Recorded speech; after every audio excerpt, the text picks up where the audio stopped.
네, 상클 라이프 시간입니다. 매주 수요일엔 연예계 뜨거운 이슈들 정리해드립니다. JTBC 엔터뉴스팀의 박정선 기자 만나보겠습니다. 안녕하세요. 안녕하세요. 안녕하세요. 자, 첫 번째 소식은 준비된 영상으로 먼저 만나보죠. どんどんこう曲が 하이브 良くな 재팬 ってい 소속 くし 그룹 N팀입니다. みんなの実力 지난 が上がっ 8일 てい 두 く 번째 瞬間 미니 と 앨범 かそう 발매 い 기념 うタイミ 팬사인회가 ングを 열렸습니다. 見る 그런데 소셜미디어에 소지품 검사를 하는 과정에서 정도가 지나쳤다는 글이 잇따라 올라왔습니다. 보안 직원들이 가슴을 만지겠다고 했다. 옷을 올리라며 속옷 검사를 했다고 했습니다. 가슴을 꾹꾹 눌렀다는 글도 올라왔습니다. 첫 번째 키워드, 아이돌 팬사인회에서 속옷 검사를. 이 아이돌 그룹 N팀, 이 팬사인회에서 좀 불미스러운 일들이 일어났군요. 네, 맞습니다. N팀은 하이브가 일본에서 론칭한 그룹입니다. N팀의 팬사인회가 지난 주말 서울에서 열렸는데요. 이 팬사인회 현장에서 스태프들이 좀 팬들의 몸을 과하게 수색해서 인권을 침해했다는 논란이 불거진 겁니다. 네. 사인회 관계자들이 녹음이나 촬영을 막는다면서 이 팬들의 소지품을 검사했고 이 과정에서 일부 팬들은 과도한 몸수색까지 당했다는 주장입니다. 네, 한 누리꾼의 주장을 들어보시면 작은 공간으로 데려가서 옷을 올리라고 했다고 합니다. 네. 굉장히 밀어붙여서 어쩔 수 없이 옷을 올렸는데 뭐 다른 사람이 문을 열고 들어와서 이 자신이 속옷 검사 당하는 걸 봤다. 그러면서 너무 수치스럽고 인권이 바닥이 된 기분이었다라고 했습니다. 네. 워낙 이 피해를 호소한 팬들이 많았던 탓인지 이날 그 트위터에서는 속옷 검사가 실시간 트렌드 키워드로 등장하기도 했습니다. 예. 그리고 불가촉 천민이라는 키워드도 있었는데 존중받지 못하는 팬들의 인권을 좀 자조적으로 표현한 단어라고 합니다. 당시 팬들은 좀 제대로 항의도 하지 못했다고 합니다. 이 팬사인회에 참석하기 위해서는 워낙 많은 음반을 사서 또 추첨까지 해야 들어갈 수 있는 거거든요. 네. 그러니까 뭐 당시 뭐 팬사인회에 들어가지 못하거나 뭐 불이익을 당하지 않을까라는 우려 때문에 즉각적으로 항의를 하지 못하는 것으로 보입니다. 여러 이런 진술들이 나오고 있기 때문에 상황이 꽤 심각했던 것 같은데 이 행사 주최 측의 입장은 나왔나요? 네, 맞습니다. 워낙 논란이 거세지자 결국 하이브 측이 좀 사과에 나서면서 진화에 나섰습니다. 예. 이 팬사인회가 가수와 팬의 1대1 대화인데 누군가가 대화를 녹음해 외부에 유출해서 곤란한 상황을 만들고 있다는 것이 이 몸수색의 이유라고 밝혔습니다. 그래서 대화 유출을 방지하기 위해서 녹음과 촬영이 가능한 전자장비 반입을 엄격하게 금지한다는 공지를 또 한 적이 있습니다. 그런데 이날 몸에 장비를 숨겨서 반입하는 사례가 다수 발생했고 이를 확인하기 위해서 여성 보아 요원이 보디 체크를 했다라고 해명했습니다. 네. 근데 그 피해자들의 증언을 보면 그 불쾌감이 상당했었잖아요. 네네. 그러니까 아무리 보안상의 이유라고 해도 팬들의 몸을 저런 식으로 만지고 속옷까지 수색할 권리는 없잖아요. 맞습니다. 이런 해명에도 비판의 목소리가 좀 사그러들지 않았었는데요. 왜냐하면 단순히 이번 사건뿐만이 아니라 뭐 그간 차마 말하지 못했던 누적된 사건이 좀 쌓여왔었던 것 같습니다.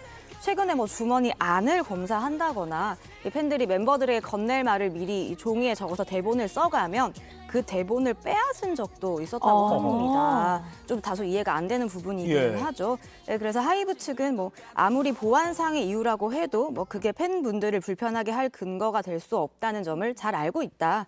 현장에서 이런 일이 일어난 점을 진심으로 사과한다면서 앞으로 좀 비접촉 방식을 도입하는 등 개선안을 준비하고 더 편안하고 즐거운 분위기에서 팬사인회에 참여할 수 있도록 하겠다라고 밝혔습니다. 왜 온라인에 그 공항이나 행사장에서 일부 경호원들이 물론 일부 사례지만 거의 뭐 폭력 수준으로 팬들의 접근을 막거나 하는 영상이 있어서 굉장히 논란이 된 적이 있는데 그러니까 좀 사고 예방이라는 차원과 경호의 그런 필요성과 팬의 인권 사이의 그 경계를 조금 더 다시 생각해봐야 될 것 같아요. 팬의 인권이 조금 더 지금은 무시되는 거 아닌가라는 생각이 좀 드네요. 네, 팬분들도 조금 지켜야 될 건 지켜야 되겠지만 네. 소속사 측에서도 어느 정도 팬들도 인권이 있잖아요. 네. 좀 서로의 좀 협력이 필요할 것 같습니다. 그러니까요.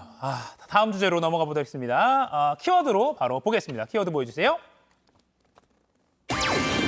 두 번째 키워드. 손흥민 패스에 임영웅 골인.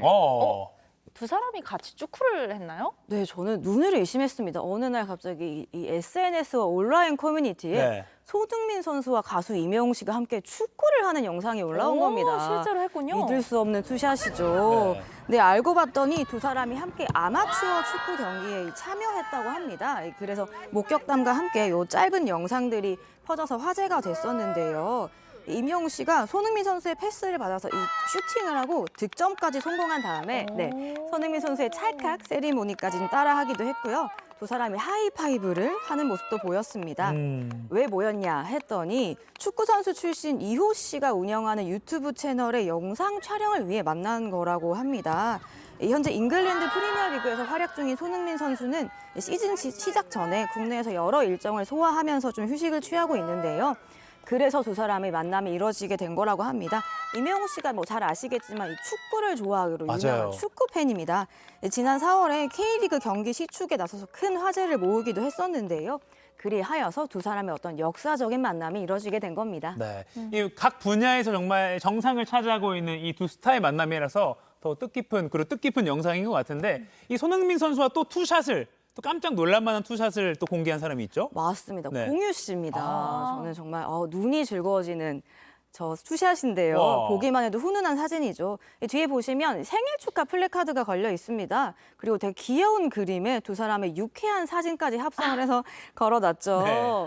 근데 두 사람의 나이 차가 13살 차이라고 아. 합니다. 그런데 생일이 딱 이틀 차이래요. 이 손흥민 씨가 7월 8일이고요. 공유 씨가 7월 10일입니다. 그래서 두 사람의 스타일리스트가 같은데 그 인연으로 친하게 지내서 꽤 오래전부터 두터운 친분을 유지하고 있다고 합니다. 아.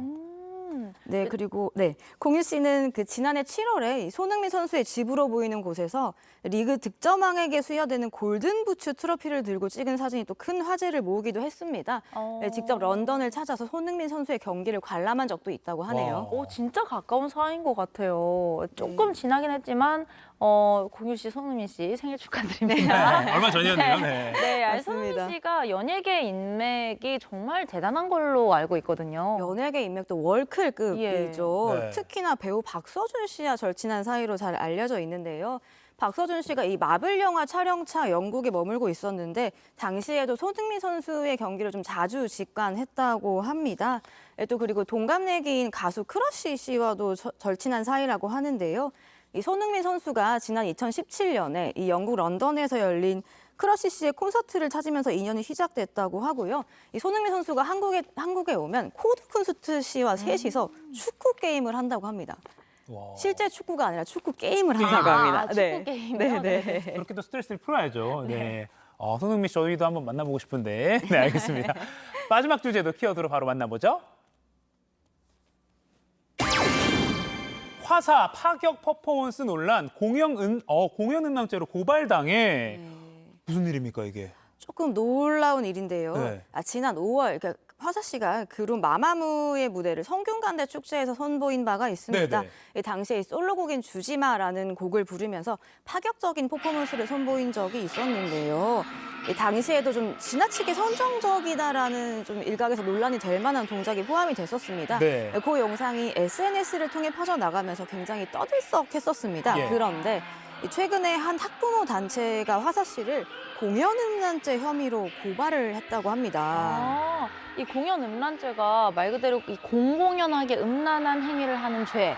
그러니까 보는 이에게 수치심, 또 혐오감을 주는 행위를 말하는 건데 화사 씨 퍼포먼스가 그 정도로 좀 수치감을 주는 정도였나요? 반응이 좀 엇갈리고 있긴 합니다. 이 대학 축제에서 선보인 이 퍼포먼스다 보니까 아니 성인들이 보는 무대에서 뭐 이 정도는 가능하지 않냐라는 이 반응도 있는 반면에 대학 축제에 꼭 성인들만 오라는 법은 없잖아요. 그래서 좀 선을 넘었다는 지적이 당시에 많았습니다. 네. 근데 화사 씨가 당시에는 좀 직접적인 해명을 하지는 않았습니다. 오히려 그 이후에 미국에서 열린 콘서트에서 이 상의를 들어 올려서 속옷을 노출하는 퍼포먼스를 선보여서 선정성 논란에 휩싸이기도 했습니다. 예. 이 화사 씨를 고발한 단체 측은 안무의 맥락상 전혀 맞지 않는 음란 행위를 했기 때문에 공연 음란죄로 보고 고발을 하게 됐다라고 했습니다. 그러면서 아무리 성인이라 하더라도 이 행위에 대해 수치감을 느낀다고 호소하는 사람들이 있다. 표현의 자유와는 관계가 없다고 생각했다라고 밝혔습니다. 네. 경찰은 해당 퍼포먼스가 이 음란 행위인지를 검토해서 소환 여부를 결정할 방침이고요.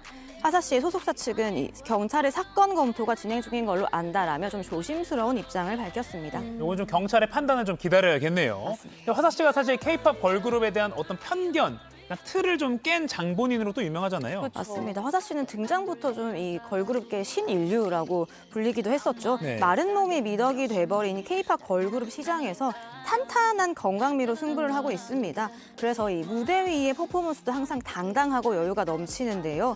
그래서인지 선정성 논란이 좀 항상 뒤따랐습니다. 지난 2018년에는 한 시상식 무대에서 수영복을 연상케 하는 의상을 입고 등장한 적이 있고요.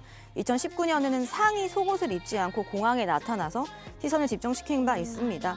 논란이 불거질 때마다 이렇게 화사 씨는 좀 해명을 한다거나 사과를 하지는 않았고요.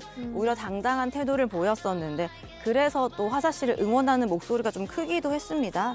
뭐 이번 공연 음란죄 피고발 사건으로 좀 입장을 밝힐지 아니면 뭐 지금까지와 좀 같은 행보를 보여줄지는 지켜봐야 할 것 같습니다. 네, 여기까지 듣겠습니다. 우리 박정선 기자와는 잠시 후에 유튜브로 이어지는 산길 2교시에서 더 다양한 연예계 소식 이야기 나눠보겠습니다. 조금만 기다려주세요. 고맙습니다. 고맙습니다. 감사합니다.